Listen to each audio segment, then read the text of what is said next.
Good Monday morning, everyone. Welcome to AMHQ Early. I'm meteorologist Kelly Cass, and we're tracking more powerful storms across the central U.S. Yeah, exactly. I'm meteorologist Dr. Erika Navarro, and winter continues to have its ups and downs when it comes to temperatures.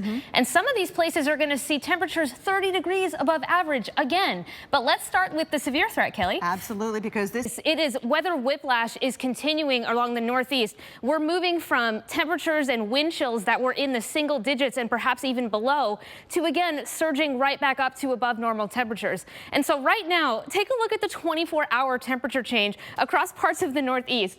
Erie, Pennsylvania, 28-degree change in 24 hours, 23 in Pittsburgh. I mean, that's a lot. That's a lot. It is very warm. And so right now you can see there's a lot of purple in place. We're at 33 in Buffalo, 27 in Philadelphia, and 34 in Washington, D.C. So a bit of a chilly morning for you. And that's going to feel a lot more chilly based on where we've been so far this past year.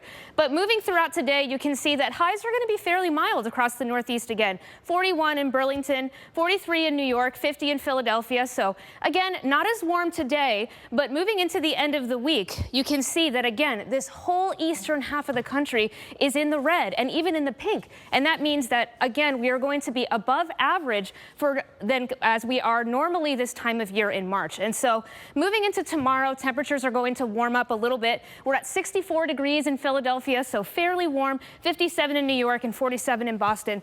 But it looks like Wednesday is probably going to be our warmest day across parts of the Northeast. 60 degrees in New York. I mean, that's like springtime temperature, right? 63 in Philadelphia, 54 in Pittsburgh.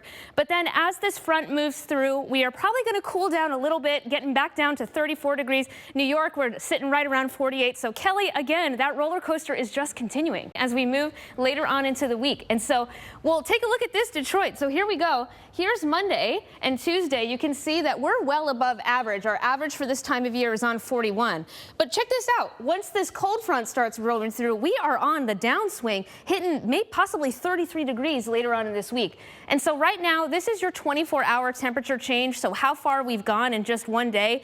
And you can see that there's a lot of red and a lot of upward pointing triangles showing you that we've gone 10 to 20 degrees even in some places above where we were even just yesterday. So really warming up quite a bit. Right now, it is 53 degrees in Chicago, 53 in Indianapolis, 55 in St. Louis. So again, we are definitely warming up on the warmer side of this next system that's now rolling in through the plains. And so when we look at how high we're expected to go today, Kansas City, 71 degrees. I mean, again, this is more typical for late in the season, right? 58 in Cincinnati. We're looking at 60s for most of that Great Lakes region.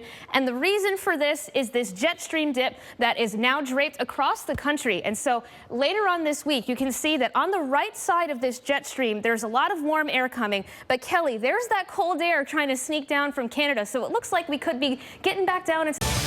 Welcome back to AMHQ Early, 19 minutes past the hour. We are your travel headquarters here at AMHQ, of course. So we're going to check on roads this morning.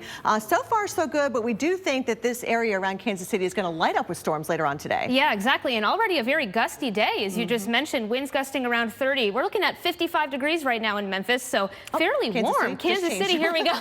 Kansas City, we're at 60 degrees. So again, fairly warm. And winds are gusting over 30 miles per hour. Yeah. So even outside of thunderstorms, it's going to be a breezy day. Both hands on that wheel. Be very careful. But you can see the green lights. We're good to go this morning. St. Joseph down to the Lee Summit area. Temperatures are in the upper 50s. By lunchtime, we're thinking we're going to see more clouds. Maybe a few storms start to sneak into the area around Olathe. 64 degrees at lunch. Yeah, exactly. So definitely something to keep on the lookout for. There could be some heavy rain associated with these storms. But again, a lot of wind. And later tonight, we're definitely looking at a lot of red areas. So definitely be on the lookout for that. Slow it down. All right. We are forecasting a Torcon of 4 with that severe threat for today. And there are many key ingredients that create a severe weather outbreak.